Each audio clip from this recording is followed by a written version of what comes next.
Here we go, back again with another match day preview, and I'm going to try and take this really slowly as I've been under the weather for the last few days and I'm probably going to cough all the way through this. I do apologise up front if I do cough for the majority of this video. So it's a preview video and some of the bits and bobs to kick in there to boot. As Sunderland beat Wigan on Tuesday night, fantastic result. You know, we had that B team out, right? A mixed of B team and A team out. Great result, two goals to nil. Broadhead and Luke 09 in his new kind of role, and that little different role that he plays normally with Dan Neil, because Corey Evans is more of the holding midfielder. Luke 09 was playing more of a going forward kind of midfield player, and he did enjoy that role. I mean, out of all the games he's played so far in midfield, that was the most received passes he's made. He had 39.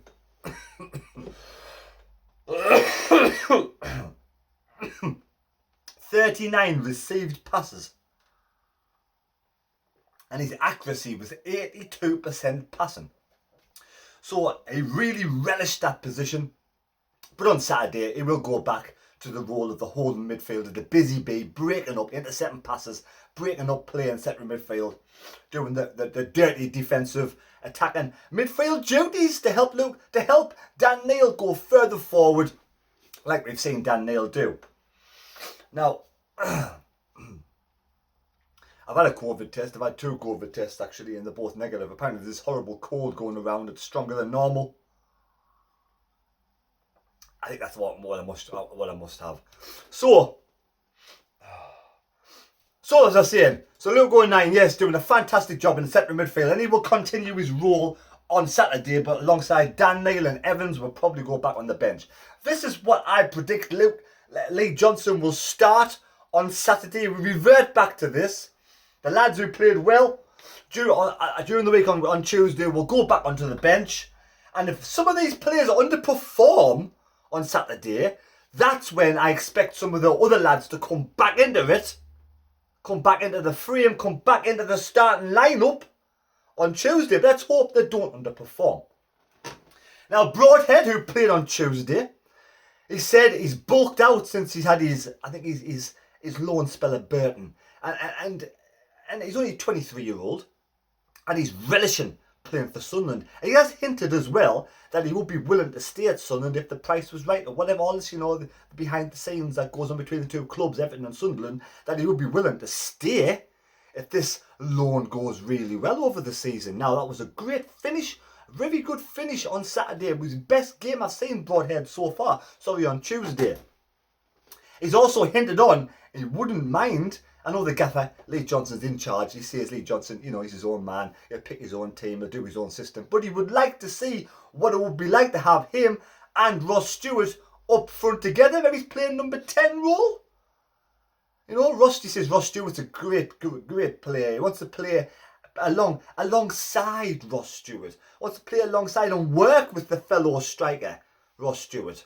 Not just replace Ross Stewart, work alongside him, you know, at some point. But he said he's there in case he's needed as a striker as well. But he's also played down the left wing on the left-hand side, and he can play on the right as well. So he'll play anywhere, to be honest. He just wants to be in the side in the starting 11. And hopefully he might get his game maybe during the week against, is it Cambridge?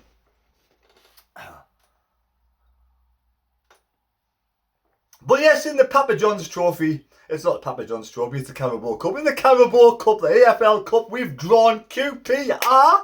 This is all over the place now. We've drawn QPR in the next round, last 16, away at Loftus Road. Now, we are the lowest ranked side in the competition. We're the only team left in League One.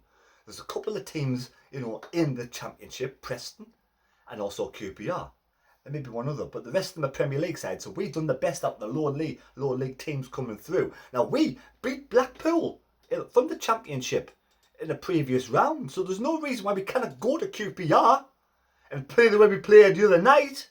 QPR could be resting one or two players and get into the last 8, so the quarterfinals. So that would be good, but we'll wait and see. QPR will be a difficult game, and I wish them all the best. But hopefully Sunderland You know, it's for me, it's a good draw. It's away from home, but we've been playing well away from home in these cup matches. So why not keep this run of form going? So QPR, we got that drawing out the way. Now we play Bolton on Saturday. I want to welcome Bolton to the Stadium of Light on Saturday. Bolton Wanderers, great club, great history. Some good YouTubers who support Bolton Wanderers. You have Theo Thogden, and his dad, Thog Dad. And then there's also Neve, Stunt Peg. Two big YouTubers out there who support Bolton, doing massively well. Are they both coming up on Saturday? We don't know. We don't know. It probably will be. Now, Bolton's run of form is indifferent, but at the same time, they've done well. They've only been promoted just last season. The last 5 games, they lost last weekend against Rotherham, which was a bit of a surprise. I was expecting Bolton to win that game, but they lost. But they beat Ipswich 5-2 away from home. Then they drew 0 at Peach with Burton. They beat Port Vale in the Cup 3-2, and then they got beat off Cambridge. So it's a mixed bag of results. It's a game we have to go and try and win. It's a game, obviously they're going to have to try and win, but it's a game, if we want to get promotion this season, we've got to be taking 3 points against teams like Bolton. Again, no disrespect to Bolton, but the teams, I expect Bolton to be mid-table. They're in 8th at the moment. They've won 3, drawn 3, lost 2, 12 points, scored 14, led in 12, and like I said, plus 2 goal difference on 12 points. So they've done okay for the start. I expect them to easily stay up in this league and throughout the season and the following seasons, eventually make it back to the Championship at some point. But when they played Ipswich in a 5-2 encounter, both teams played 4-2-3-1. Sunderland played the 4-2-3-1. So Bolton did the same thing. They've got 1 or 2 good players. That Owen Doyle, the 33-year-old. Now, for Bolton, he's played 51 games and scored 22 goals. That's quite good. I know it was in League 2, but for Swindon a couple of seasons ago or the season before, he played 22 games and scored 23 goals. Now that's impressive. So he's a decent striker on decent form. They've got a young lad coming through the youth scheme from Chelsea. They've got this, a lad of Paul Olofrian, 24-year-old, 4 goals in 8 games for Bolton. But for Solihull Moors, that was probably his best season, 45 games, 15 goals. So this lad could be anything. It could be a late bloomer doing really well. So it's a couple of dangerous players for Bolton. Ian Everett is the manager, only 39-year-old. And the first club he managed was Barrow. This is his first really big club he's managed in Bolton. So I do wish Bolton all the best. I have got a little bit of a soft spot for Bolton because I have 1 or 2 YouTubers who come on the channel who do support Bolton. So I do, after this match, I hope they all come up to the Stadium of Light. It's safe and sound. Enjoy the game. Go home. Enjoy yourself. Get back safe and sound. If you want to stay overnight, there's loads of hotels, including the Hilton, and some Premier Inns, travel lodges to spend the weekend. It's going to be a nice weekend. Get out to the beach or whatever you want to do. But yeah, I do wish Bolton all the best for this upcoming season. And I think they'll be about 10th place for me. Kind of mid-table, 10th place. But score predictions. Now, before we get to the score predictions, like I said, the lineup for me, Hoffman, Winchester, Serkin, they come back in. Well, Serkin played really well. Serkin and Huggins, who played really well on Tuesday night. Lee Johnson said about those two, he says, they need to learn to reel it in a little bit. They've got bags of energy and they want to bomb up and down the flanks constantly. They've got to learn to control that a little bit more and work with the players on the left and on the right hand side so they can last a full 90 minutes a little bit more. Huggins did have a calf.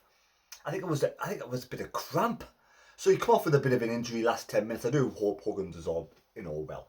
Flanagan will come back in with Doyle. Doyle will come back in. I said Luke O'Neill and Dan Neil. Gooch and McGeady, the 2 that were completely dropped with Winchester, didn't feature at all. They will come back in. Embleton and Stewart. But we have Riches, Jaku, Evans, Broadhead, O'Brien, and you can go on and on and on. The benches are looking strong this season, and we need to have a strong squad to get promoted. But for me, is that the team we do start? Was anybody you think deserves to start? Or do you think, wait, yeah, it's a cup match. Wigan rested 9 players.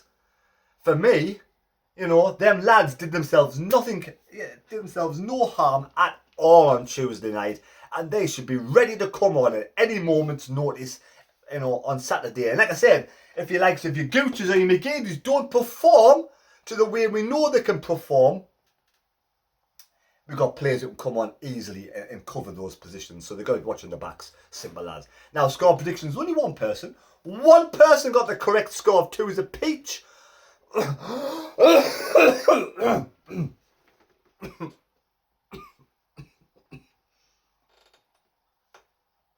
I'm trying to hold it in. On Saturday against Fleetwood, and that was Stuart Diggle. Well done. 10 points to Stuart Diggle. Gets on the board. He may already have points. I have to have a look in a bit. So yes, 10 points on the board. Very good, Stuart. I mean, I'd rather we won and you didn't get the 10 points, but you know, you've done well. You said it was you fancied a bit of blip in the road, a bit of a stumble and block along the way. But yeah, he was correct. He got his 10 points. The only person, mind. So, what's your score predictions on Saturday? What do you think the score is going to be? It's going to be an absolutely high-scoring game like Bolton. Tends to be a 1-0, 0-0 or a 5-2. Or is it going to be a low-scoring game, a 1-0 or 2-1? What's the score prediction? Well, I'm going to go for... Right. I think we're going to have a good game this weekend. I'm going to go for Sunderland 3. And we don't really keep clean sheets, so Bolton 1. I think Bolton will get a goal. For whatever reason, I don't know what it is. We don't seem to keep clean sheets. But if we can get a victory, 3 points, convincing win again, I will be over the moon with that. And we can go back to the top of the table. So like I said, things are looking good. Hopefully, we'll keep it going. Lee Johnson doing a great job at the moment in time. And one last thing, before we get going, we'll get rid of my little notepad thing. The club shop's reopening again. So, the plan going forward is, on a Saturday, they're going to open for match day. If it's a match day home day, it's going to be 11 AM to kick-off time. 4 hours. And they're going to open on a Friday, the day before match day. 10 AM till 5 PM. And then they're going to be closed the rest of the week. And then, if they're open the match is on a Tuesday, like Tuesday coming up, they're going to be open from 1 PM to kick-off. And the day before, like the Monday at 10 till 5. 2 days a week. There's 2 games, then there's 4 days a week.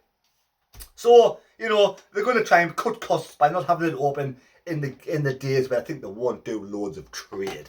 End of the day, it's KLD's in charge. The team's going well. Everything's looking a bit rosy at this moment in time. Everyone's happy. So if that's what they're going to do, you know, I understand. I let them get on with it. But there you go. If you enjoyed the video, please subscribe to the channel. Like it there, subscribe, there he is up there. And there's a he. Right, there it is, there the sign anyway. And give me the thumbs up. And thank you for the live stream on Tuesday. We had 7,000 people who looked at that stream throughout the whole of the night, the next couple of days, and listened to me cough and cough and cough. And I know, end of the day, I wasn't going to do that live stream, but I just can't resist it. But anyway, so cheers. Hopefully I'm feeling better than this. I've been feeling shite. I had half an hour's sleep on Tuesday night. Half an hour's sleep on Monday. Coughed all night.